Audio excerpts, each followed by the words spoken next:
मतलब पहले 3 महीने में जो बहुत सारी स्त्रियों को ब्लड आ जाता है तो उसके उसको लेकर सब लोग बहुत डर जाते हैं। तो मैं आज आपको फर्स्ट ट्राइमेस्टर ब्लीडिंग के बारे में थोड़ी जानकारी देना चाहती हूँ। फर्स्ट ट्राइमेस्टर ब्लीडिंग एक्चुअली हम लोग हमारे साइंटिफिक लैंग्वेज में थ्रेटेंड अबॉर्शन बोलते हैं। मतलब अगर किसी के गर्भवती होने पर अगर उसको महावारी दिख जाती है तो उस प्रेगनेंसी को के मिसकैरेज होने के चांसेस होते हैं। ऐसा करके हम उसे थ्रेटेंड अबॉर्शन मतलब इस प्रेगनेंसी में कभी भी मरीज को मिसकैरेज हो सकता है, ऐसा हम मान के चलते हैं। तो जब भी आप प्रेगनेंसी आपकी यूपीटी या प्रेगनेंसी टेस्ट आपका पॉजिटिव आ जाता है और उसके 6-7 दिन बाद आपको अपना मतलब इस तरह से ब्लड दिख जाता है तो फिर आपको तुरंत डॉक्टर के पास जाना चाहिए, क्योंकि उस चीज के बारे में समझना आप लोगों के लिए बहुत इस तरह का ब्लड दिख जाता है तो क्या क्या पॉसिबिलिटीज हो सकती है, क्या क्या दिक्कतें हो सकती है। तो सबसे पहले तो जैसे मैंने आपको बताया थ्रेटेंड अबॉर्शन, जैसे सबसे पहले आप डॉक्टर के पास जाते हैं तो आपका सबसे पहले वापस से कंफर्म करा जाता है कि आपको प्रेगनेंसी पॉजिटिव है कि नहीं है, क्योंकि कई बार घर पे प्रेगनेंसी टेस्ट पेशेंट को लगता है पॉजिटिव है तो यहाँ हॉस्पिटल में आके ये कंफर्म करा जाता है कि प्रेगनेंसी टेस्ट पॉजिटिव था कि नहीं था। कई बार अगर क्लियर नहीं हो पाता तो कंफर्मेटरी टेस्ट करा जाता है जिसको कि बीटा एचसीजी कहते हैं। तो वो बीटा एचसीजी करके कंफर्म करा जाता है कि प्रेगनेंसी है कि नहीं है।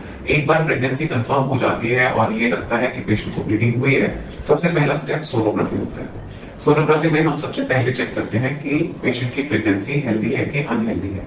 कई बार प्रेगनेंसी सोनोग्राफी होती है तो हम अनक्लियर होते हैं कि पेशेंट की प्रेगनेंसी हेल्दी है। जैसे मान लीजिए 1 महीना और 10 दिन हुए या 1 महीना 5 दिन हुए और पेशेंट को ब्लड आ गया। अब हम सोनोग्राफी करेंगे तो उसके अंदर हमें कुछ भी निष्कर्ष पे पहुंचना कि बच्चा हेल्दी है सिर्फ 5 दिनों में बहुत ही मुश्किल होता है।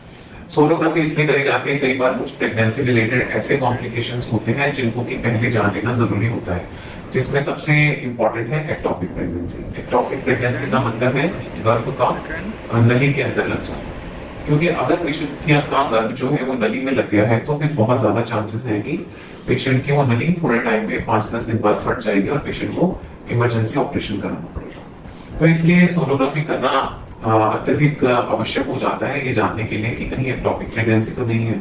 एक बार ये कंफर्म हो गया कि पेशेंट की प्रेगनेंसी गर्भाशय में ही है, एक्टोपिक नहीं है, उसके बाद उस सोनोग्राफी रिपोर्ट के अंदर बहुत सारी चीजें इंपॉर्टेंट होती हैं, जैसे कि जेस्टेशनल सैक का साइज, उसके अंदर बच्चा दिख रहा है कि नहीं दिख रहा है, बच्चे की धड़कन दिख रही है कि नहीं दिख रही है।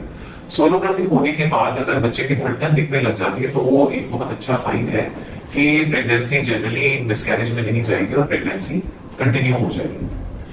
उसके बाद ये भी देखा जाता है जिनको ब्लीडिंग हो जाती है कि उनको प्रेगनेंसी